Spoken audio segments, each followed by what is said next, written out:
Hello and welcome to yet another commentary from King's Comments. And today we're going to be discussing some of the latest developments over the last 4 days that the West has specifically decided to do as it directly relates to Russia and China. And a lot of the things that are happening with the West right now, you can sense the desperation that's taking place with some of their policy moves, because just about everything that they've done has boomeranged up until this point on themselves. And these latest developments are only likely to do the same thing. What is happening on the battlefield is, of course, the major reason for some of these moves that are being made. And the West is making some horrific decisions that are going to have tremendously bad consequences for themselves here moving forward. So let's just talk about the geopolitical narratives and the economic fallout over the last 4 days. Recently, there was a so-called peace meeting that took place in Lucerne, Switzerland.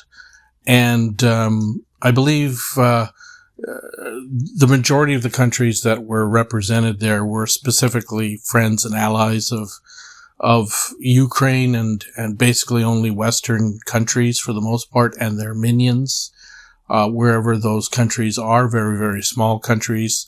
The majority of the global South stayed away. The communique at the very end was somewhat weak, and it overshadowed the fact that people like the Prime Minister of India, the President of China, leader of Saudi Arabia, and a host of other countries weren't there. And I'm also going to mention the BRICS countries. They weren't there as well. They weren't represented. And so they never signed on and would never sign on to the final communique, which was basically a farce of a communique in general, because without Russia being there was really no point in having this conference. It was just basically a very expensive Eventbrite meet and greet. And you could see that people were not very enthusiastic, or at least the leaders weren't, because many of them decided to go home early and not stay for the full event. It was just basically a way of trying to prop up Zelensky to make him look legitimate. And of course, he's looking more illegitimate by the day, because of the fact that he's sort of acting as the president when he hasn't actually been elected to be the president. So let's just talk about some of the moves that the West has decided to make here. These moves are economic in nature. What they've decided to do is they've decided to go after, as they call it, Russia's growing war economy. And their whole concept of these sanctions is to basically put a strangle on Russia's war economy by making sure that any banks or ancillary banks that are operating in the area of trade with Russia are sanctioned. And I don't understand why Janet Yellen and the people in the United States, as well as the West in general, just don't understand how stupid these decisions that they're making, because what this is actually doing is it's speeding up de-dollarization. They're actually doing Russia and China's bidding for them, because it's not going to change anything with respect to Russia's war economy. What's going to end up happening is that much of the trade is more than likely to take place in yuan now.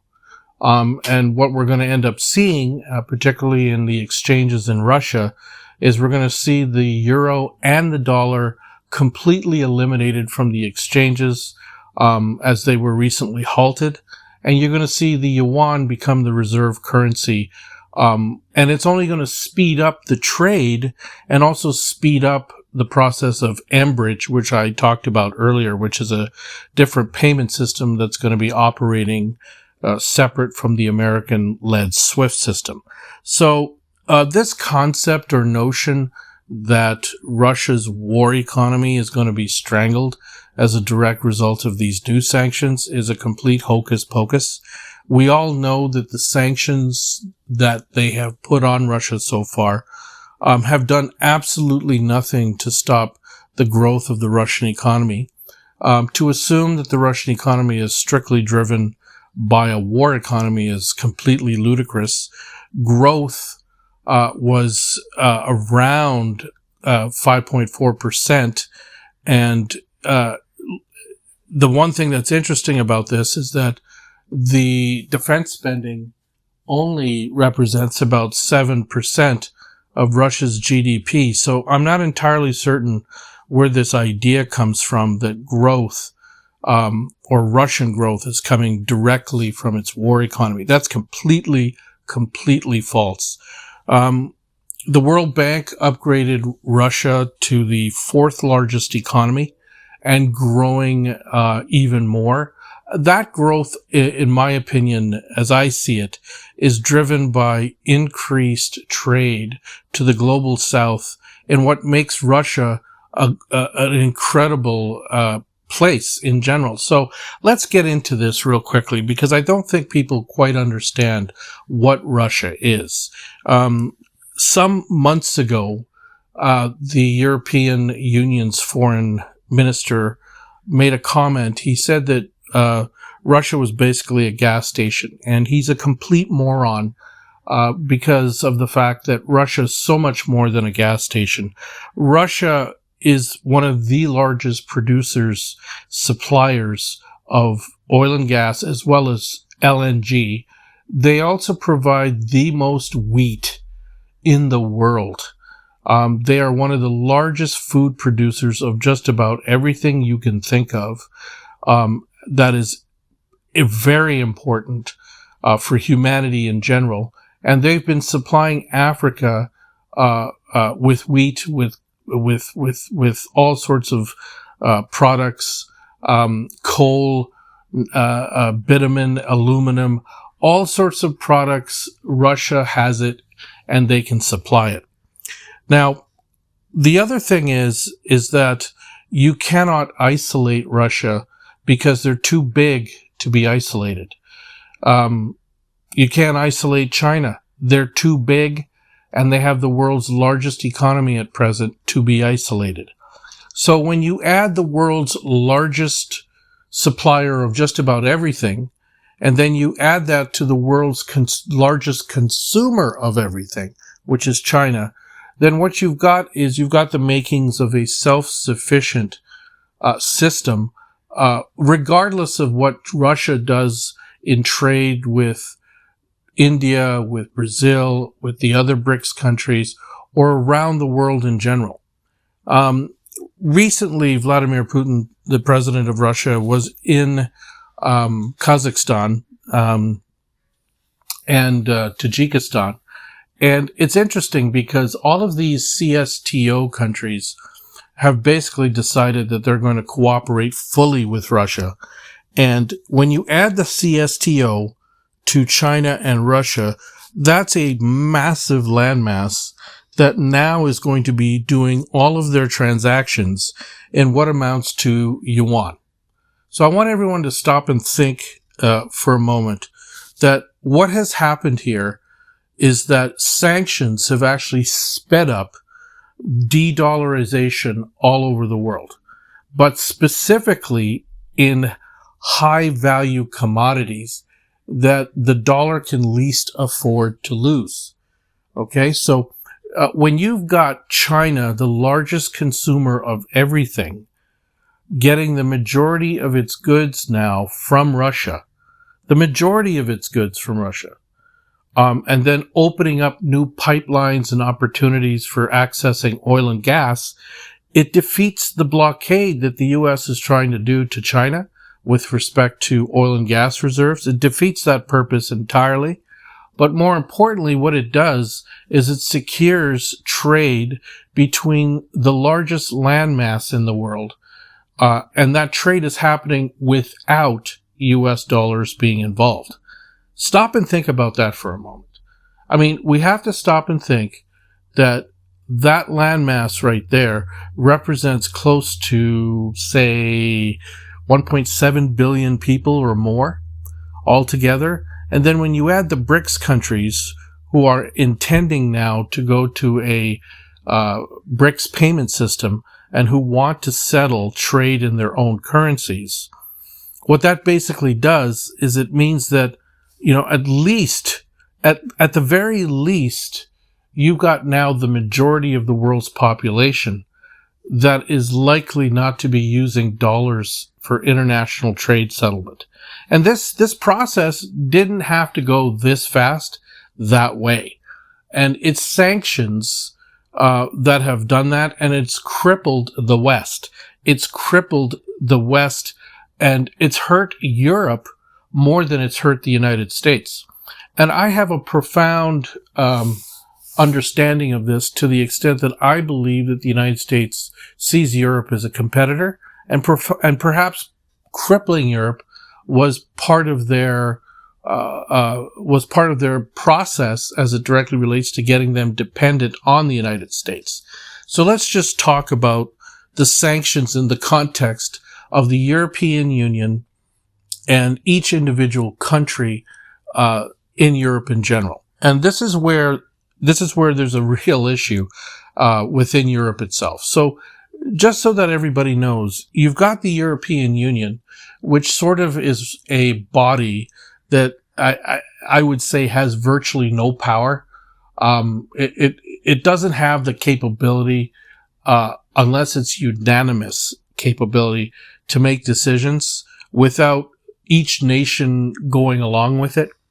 And proof positive of that concept or theory is what just took place here with the EU wanting to heap on more sanctions on Russia.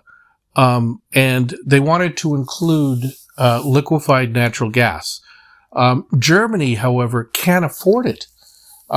It's kind of funny because during this entire process where Russia's been sanctioned to death by Western Europe, Russia's still the largest oil and gas supplier of LNG to primarily Germany, Austria, and all of Europe. I mean, stop and think about that right now. The Europeans don't like to talk about it, but if they don't have access to cheap Russian LNG, their economies, their societies will crumble in no time flat. And this is the concern of the German Chancellor Olaf Scholz.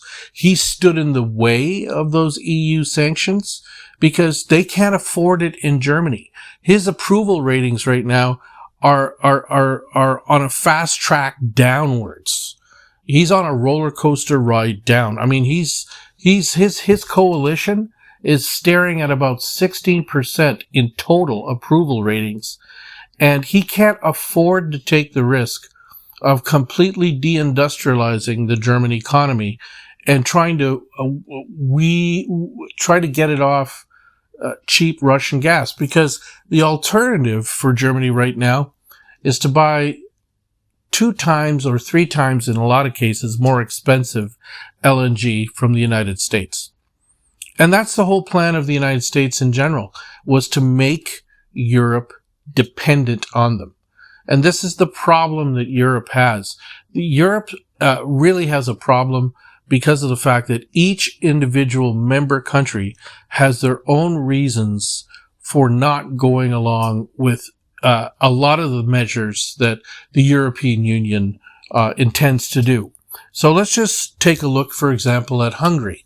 Hungary is a country within the European Union. It's also a NATO member, but it's made the decision that it will not support any elevated situations where more aid is going to Ukraine. They're not going to stand in the way of it anymore, but they're not going to sign off on it. They've also made the decision that they're going to continue to buy Russian oil and gas. They're going to continue to cooperate with Russia in trade. And they're also going to cooperate with China on EVs and nuclear power and a host of other projects. And what you're beginning to see is a transformation in Hungary of a real strong economy, much stronger than Germany is right now by comparison. So we're looking at a situation where this whole concept of sanctioning the world's largest consumer, China, and sanctioning the world's largest supplier of everything, Russia, is absolutely the height of insanity. Because let's stop and think, what does the West bring to the table? What does the West really bring to the table? Well, one could argue that they bring culture, they bring sports and entertainment, but let's just get beyond that for a moment. What do they bring to the table? I mean, Josip Borrell called Russia a gas station. That's it. Well, you could make the argument that Western Europe right now is strictly a home for immigrants, illegal immigration. There's nothing that's being brought to the table here. What's happening in Western Europe is their economies are lagging behind the rest of the world. It's a organization, or it's a collection or collage of states in general decline, where their GDP growth is significantly lower than everyone else's. Just take a look, for example. We have friends that have been to Paris. We also have friends that have been to the UK. And just take a look at the general decline of the cities, major cities in Europe. Major cities, there's a general decline in infrastructure. General decline in just about everything you can see over there.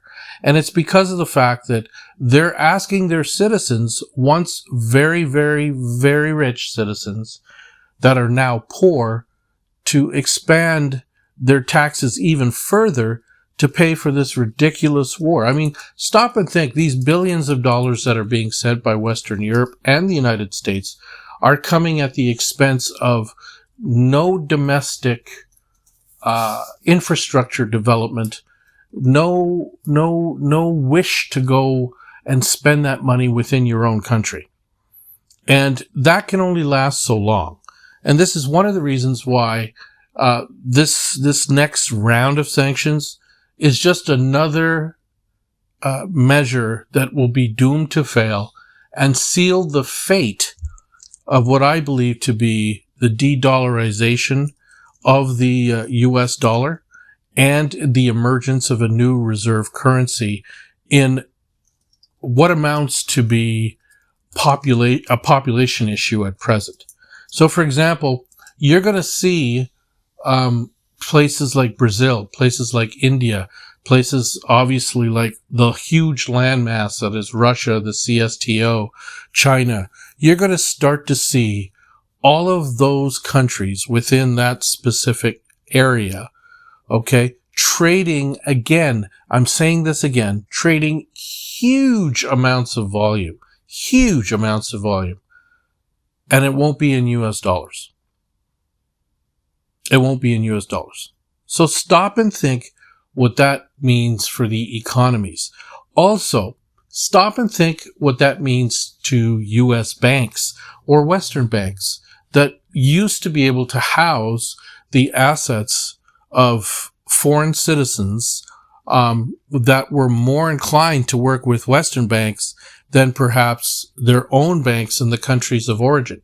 Now what we've seen is we've seen rich Russians coming home with trillions of dollars, converting it into yuan or rubles and moving it back into Russian banks. So the biggest loser here are the American banks, the Western banks who've seen flight.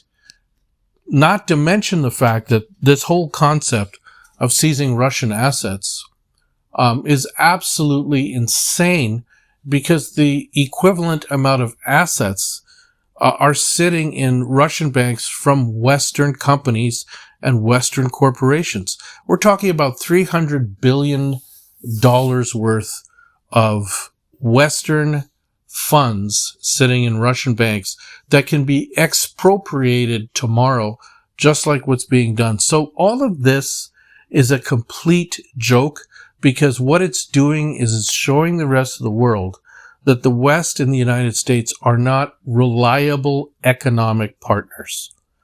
Okay? Because the whole concept of of trade and being an economic partner should be completely separate from the politics that's being played out by countries or governments. And the fact that the United States is weaponizing and the West is weaponizing trade, well, they've sealed their demise. They've sealed their demise. I mean, I want everyone to stop and think for a moment that Europe is not the largest market for Chinese EVs. Right now, Russia is the largest market for Chinese EVs. It's the largest market. Russia's economy is growing. People are getting richer. The state of the economy is such that the Russian central bank is now concerned about the economy overheating, and they're going to need labor to deal with this overheating. So this is not a problem that's being seen in the West. What we're seeing in the West is we're seeing massive systemic inflation. Again, I'm going to use this word systemic inflation. Prior to this concept of systemic inflation, we would go through what we call cycles of inflation, where the economy might contract in the West or it might expand, and we'd see moments of growth, moments of contraction. That was pretty much the way it used to be. But soon after the pandemic, what we've seen systemic inflation, and much of that inflation is due to the fact that international trade receipts, the American dollar, as it directly relates to international trade, is taking a beating on the world markets right now. I mean, by some reports right now, trade between Russia and China is being done in yuan to the tune of 90%. That's going to be 100%, particularly after these new sanctions go through. And you're going to start to see more and more countries trading in yuan. And the reason why is because the Chinese government does not weaponize the yuan. Therein lies the difference. So you're going to start to see more CBDCs. You're going to start to see this Enbridge system take shape. It's been in the making for the last 3-4 years. Saudi Arabia has signed on to it. And there's a lot of comments being made about the end of the petrodollar. And what I would say is this.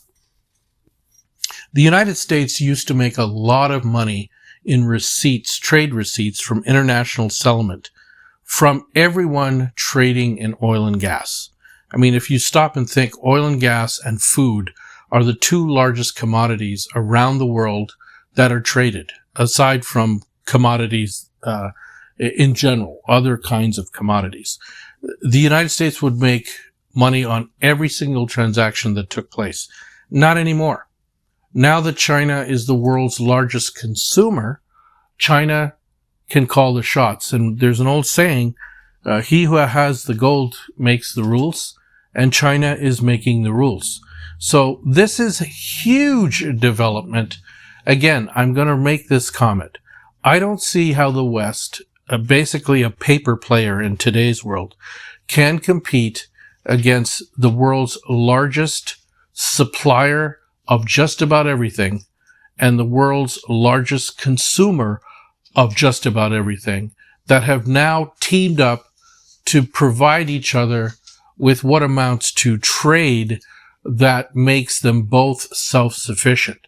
So anything thereafter with India and the rest of the world is simply the icing on the cake.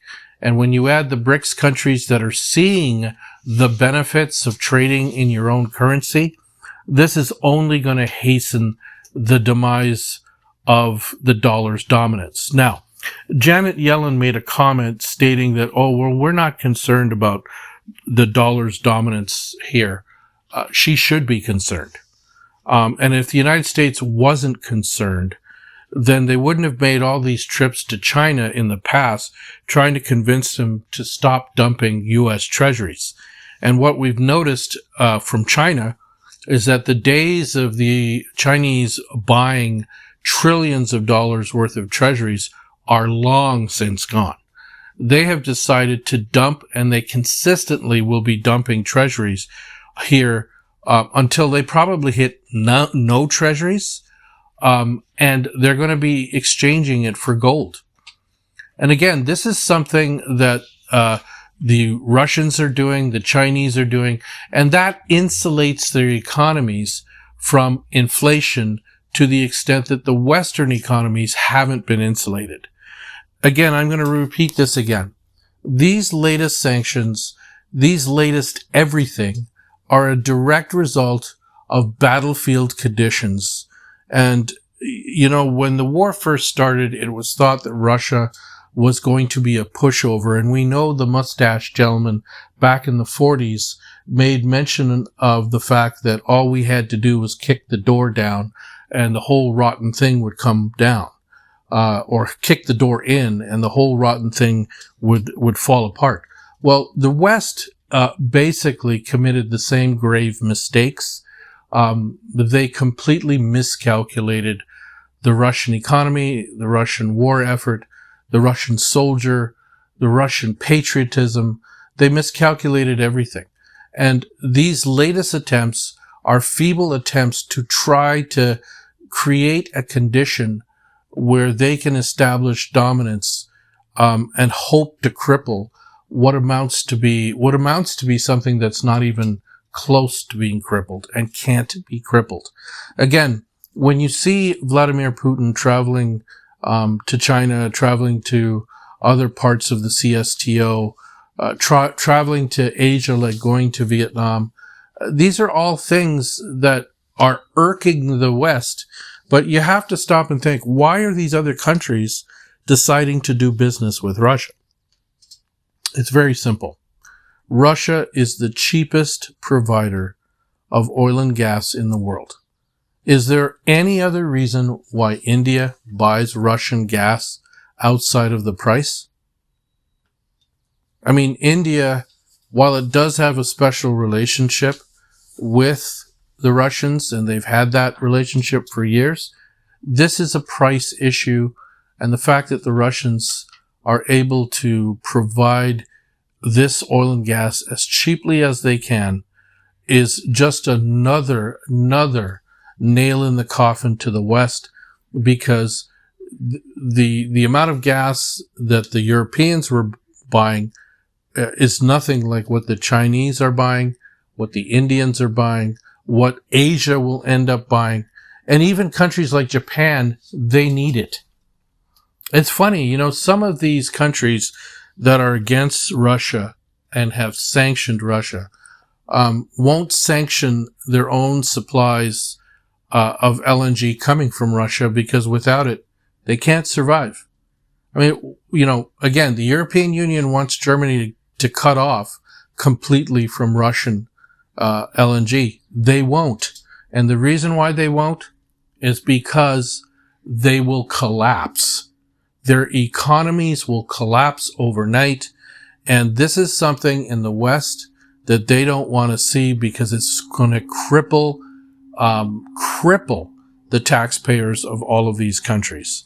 So, to talk about the battlefield conditions for a moment, because obviously the economic fallout is dire for the Western countries as well as for the United States. I actually don't believe the United States is going to suffer from much of this outside of the systemic inflation that they're going to end up with because of the fact that they won't get the receipts that they're accustomed to getting from international trade settlement because of the de-dollarization. I mean, Donald Trump, not known for his intellectual prowess, did make a very interesting point on the campaign trail.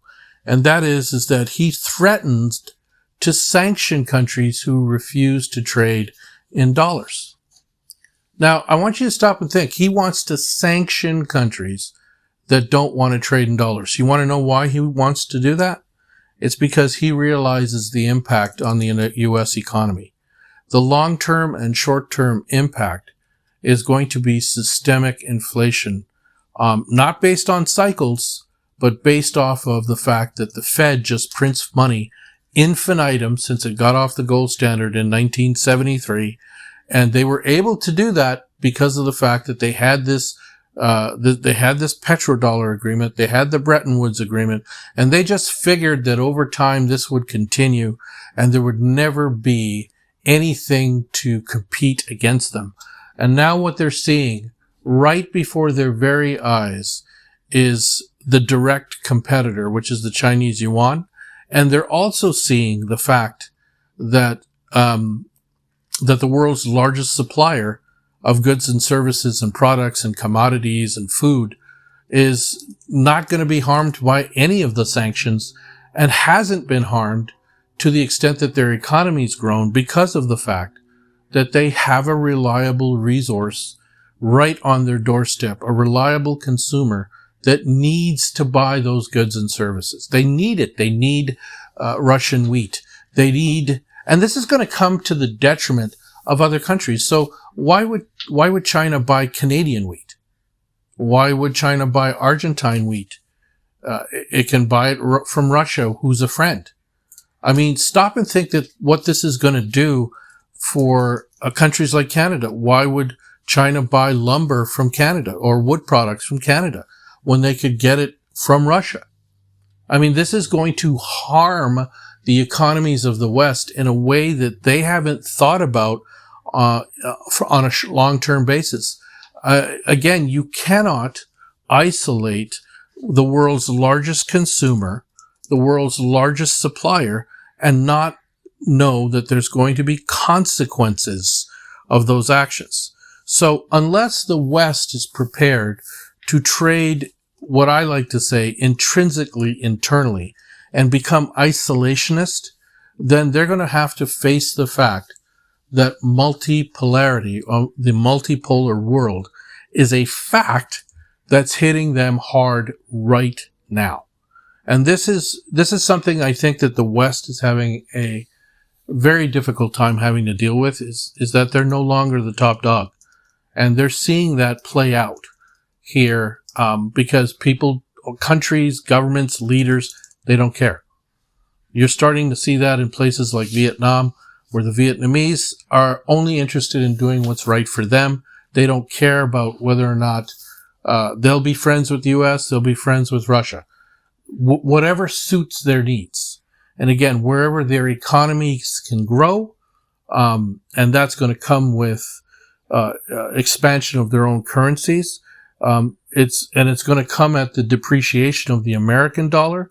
That's all they care about. So this is a very disheartening situation for the West in general, and something on that side. There's nothing that can be done to fix that. What we're seeing right now is that train has left the track, and it's rolling down that track, and there's nothing that's going to stop that from happening. Nothing. Now, the only thing that I believe that the United States and the West would like to do is to goad countries like Russia and China into a wider war, and the Russians aren't falling for the bait, and neither are the Chinese.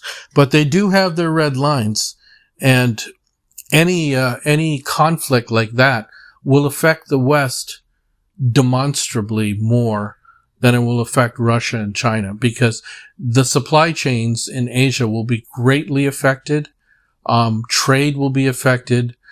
Container traffic will be affected, particularly in the Pacific, because, this is a serious situation the West hasn't thought about.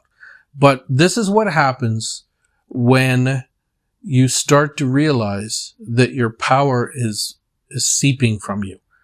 Okay? When your power starts to seep from you, what happens is you start making decisions based on desperation, not inspiration.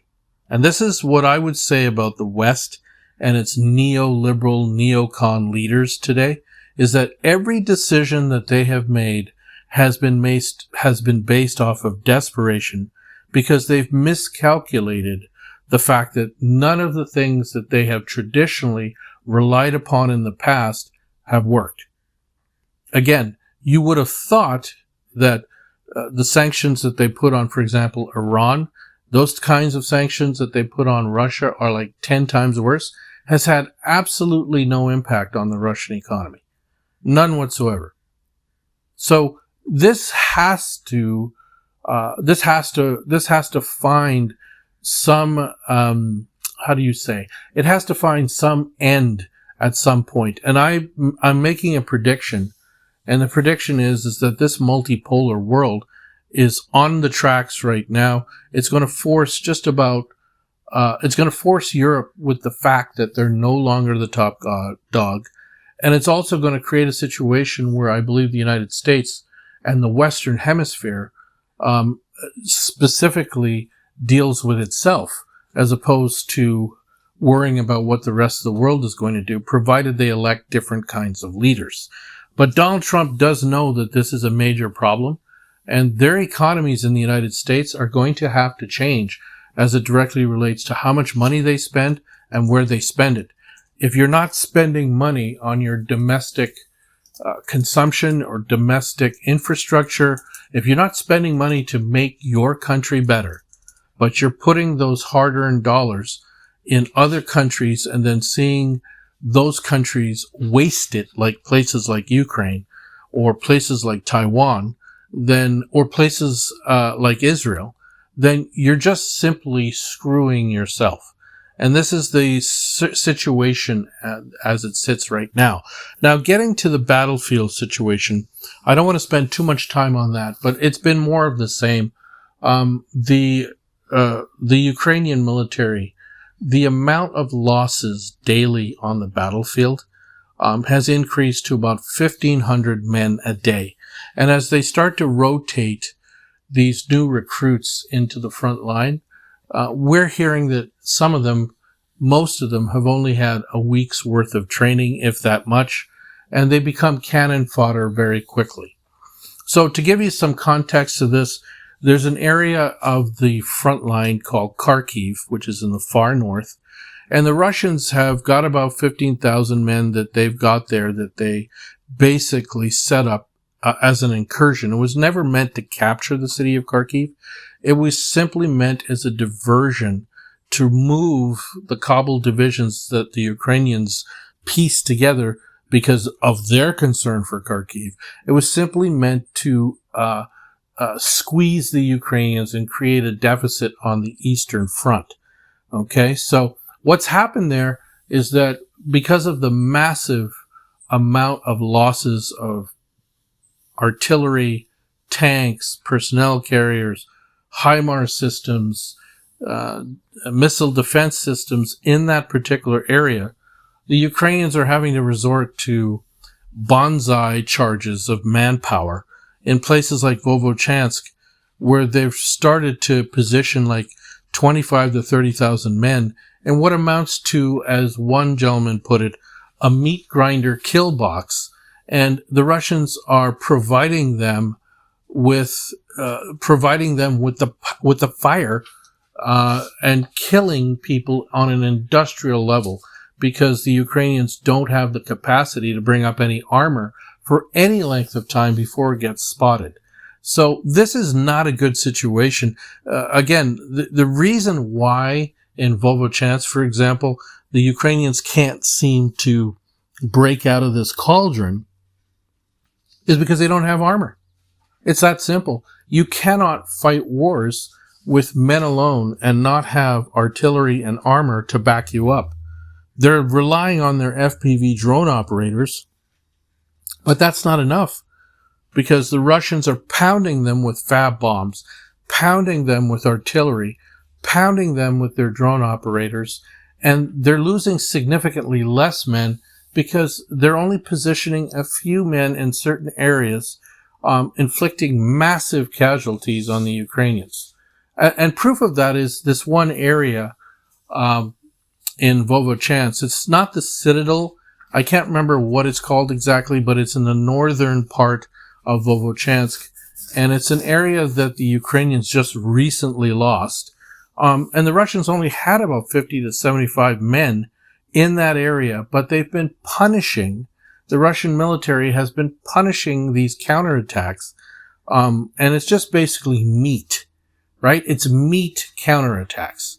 So you can't sustain this narrative much longer when you don't have the resources to continue to sustain this narrative. This is looking a lot like World War II back in the later stages of 1945. I mean, this is truly, truly ugly. And that's not even talking about the situation along the Western Front, the Eastern Front, where the Russians are basically making measured large advances, where there's basically either encirclement taking place on Ukrainian forces, or whether Ukrainian forces are simply abandoning their positions, or whether they're simply getting massacred. So this situation is getting bad to worse. And if the numbers are correct, and we're talking about 50,000 casualties on the part of Ukraine per month, you do the math and figure out how long they have before they run out of men and have to draft or conscript more people and kidnap them off the streets. And we're finding out that the majority of Ukrainian men these days are staying away from public places. They're staying away from the streets in general. They're staying away from cafes. They're simply staying at home. I would have to assume that once they've run out of those men, they're going to start looking into the high schools to start drafting or conscripting and kidnapping 18-year-olds to go to the front line and fight with virtually nothing left to fight with. So this is a mass genocide, military-style genocide that's taking place. And I for one, I'm not going to blame the Russians for this. This is specifically a situation where the West could have just as easily said, hey, look, you know what? Let's just sue for peace, agree to Putin's terms, and live to fight another day with rump Ukraine. And maybe the rump Ukraine can be part of NATO one day and surprise the Russians at that point. I mean, obviously that's not a likelihood moving forward, because the Russians see everything that's happening in that country. So it really comes down to a situation where this whole situation right now is hopeless. Another thing that I also wanted to add before I close out my conversation is that a lot of Westerners, Western trainers, Western military instructors have been killed lately in these hypersonic strikes that have been taking place without much fanfare or hoopla, a lot. And I'm starting to sense a lot of the vitriol coming from the West is probably directly related to the fact that they're having to bury these people in their own graves, but not give them any recognition, because doing so would mean that they are basically saying that their troops are on the ground. But they're dying now, and the deaths and the coffins coming back, people are seeing those things, and nobody wants to be, the general public doesn't want to be a part of that. The neocons are talking about mobilizing the youth of their various countries to join the military. Let me be totally frank. If people didn't know about this conflict or didn't understand its relevance, trust me, any attempt by any neocon liberal government to force conscription or a draft on an already battered economy in the West will simply lose whatever value that they have at present in any election moving forward. So again, there's a lot to talk about that's taken place in these last few days, but it's pretty clear right now that the West is operating on desperation and Russia and China are operating on inspiration. Thanks very much and have a great day. And I want to thank everyone for liking and subscribing to this fledgling channel. We're going to be making a lot of new developments here moving forward. And again, I'd like to thank everyone for listening to me for this long.